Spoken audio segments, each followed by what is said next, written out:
Okay, so the first video was all about the bony prominences and miscellaneous structures. So the second video, we're talking about the muscles. And quick review with using scary non-skin face picture from the last week's lectures. Your neck muscle and your facial muscles, they are used to support the head and allow locomotion and motion at the head, etc. The major muscle we talked about, as a quick reminder, sternocleidomastoid, which you can see right here, has two heads, a sternal head and a clavicular head, and they both come up and insert right here to the mastoid process. The upper fibers of trapezius, which are highlighted here with their broad origin insertion as they taper up into the external occipital protuberance and the posterior occiput. Our scalenes located 1, 2, 3, anterior, middle, and posterior right here. Picture sternocleidomastoid coming right there. So sternocleidomastoid actually is going to be running anterior to them. They are a little bit deep. They're passing down. You can see them inserting to that first rib, which is just inferior to the clavicle, which sits right there. And with Vader scapula right here, going from the superior angle of the scapula and goes up into the neck. So that's a review of the muscle we talked about last week. What we're going to go in now is going to find out that the muscles of the real spinal column are extremely complex, and we're going to take a very gross or superficial look at them. And by superficial, I mean a very basic look at them. So the first group of muscles, the suboccipital muscles, and just like their name applies, sub meaning below, occipital meaning the occiput. So these are the muscles that are directly below your occipital bone, and they are very, very small. And there's a rectus group and there's an obliquus group, and we're really not going to be able to palpate these different muscles. And clinically, it really doesn't make a difference to us what happens with these muscles. But what we do want to understand is that you have all these little muscles, and they are running basically from cervical 1, cervical 2 vertebrae up to the occiput. And you can actually see here's your transverse processes right here. There's the occiput bone right up there. So you have all these little muscles that are running from your cervical up to your occiput. And if you actually put your hand and palpate just below your occiput bones, you can probably feel all these muscles. Whenever you feel a little bit tense or stressed, these muscles tend to tighten up pretty good. But what we're really talking about is we have three groups of your main spinal muscles. We have a superficial group, or extrinsic, meaning that they leave the spinal column and go into the extremities. You have an intermediate group, which is basically just your serratus posterior. And then you have your true or your intrinsic back muscles, which don't really leave the spine. They stay on the spine, they originate on the spine, they insert on the spine. And in this, you actually have a deep superficial group, a deep intermediate group, and then a deep group. So we actually have multiple layers here of spinal muscles. So the first group is the superficial muscles, and because they're extrinsic, what that means is they start on the spinal column, but they go outside the spinal column and they insert into the extremities. So for instance, if you look at latissimus dorsi, which is this gigantic sail muscle right here, starts on the spine and inserts up into the humerus. Trapezius, same deal, starts on the spine, goes out to the clavicle, goes out to the scapula. If you look at something like levator scapula, starts on the spine, goes out to scapula, etc. So these superficial muscles we're going to talk about more when we get to the shoulder girdle and the actual extremities. So for now, we're going to focus more on the other muscles. The intermediate layer is actually just this muscle right here. This is serratus posterior inferior. This is serratus posterior superior. Can't really palpate it. Really don't deal with it a lot.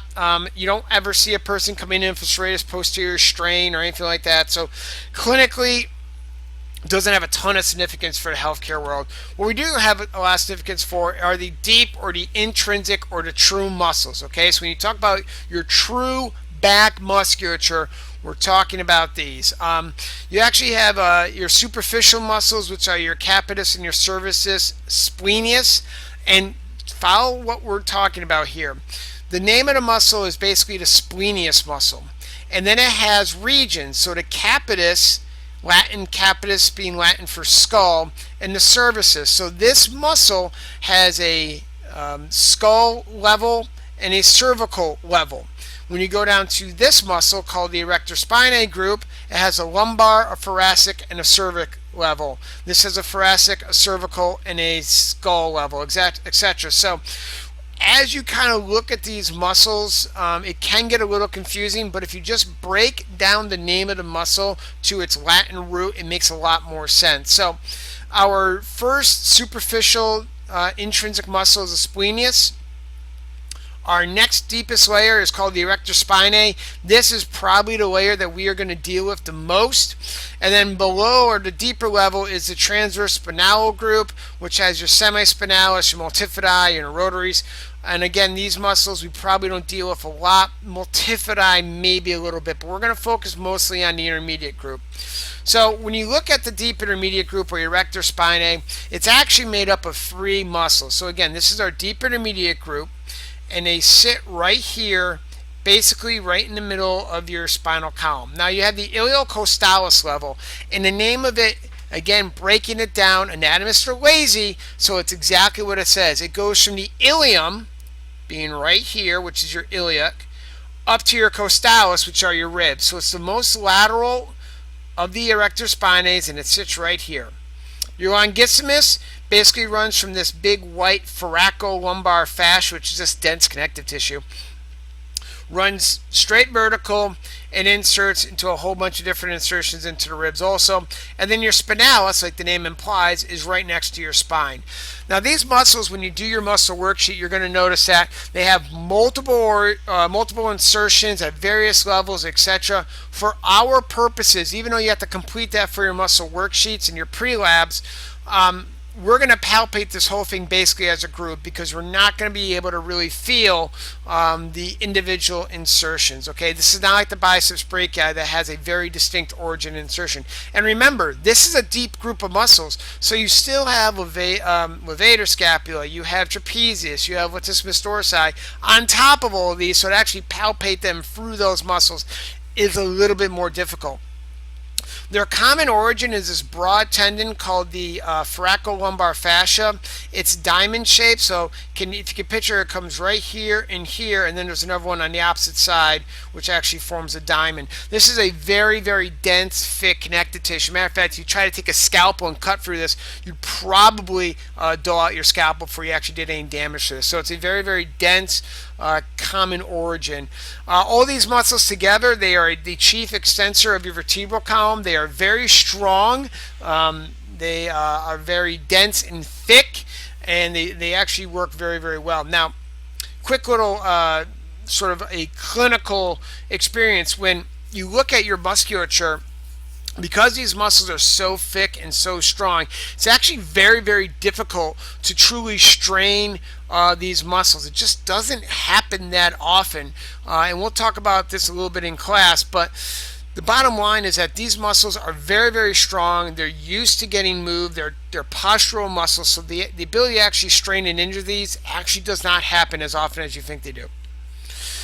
To break down each muscle a little bit more, the iliocostalis is the most lateral. As you can see, it has that origin. And what I've done here is I've highlighted the various levels of it, from the cervical to the thoracic to the lumbar. So there's your iliocostalis. Your longissimus is a similar way, with the capitis, the cervicis, and the thoracic level. And then your spinalis, which runs right against the spine. Okay. Again, we don't really, for our purposes, we're not going to care about the various levels in terms of our palpation. We're not going to be really able to palpate the different muscles. We're going to palpate them as a group. But I want you to at least appreciate that there are 3 muscles from lateral, middle, to medial when you look at the erector spinae as a group. One of our final muscles we're going to talk about is Quadratus Lumborum. It's not really a pure spinal muscle. It can be considered more of a pelvic muscle, but it's actually very important for us. As you can see, it goes to the 12th rib, inserts into the spinal column, and actually also touches the iliac. So it's a short, squatty, thick muscle, but because it actually has this sort of unique attachment site, it actually helps in inspiration, because it actually depresses the rib cage to help with inhalation, or it can actually help do a hip hike, because it can actually elevate your iliac muscles, your iliac bone. So Quadratus Lumborum we'll talk about a little bit. We'll also hit upon it a little bit more when we get to the pelvic girdle.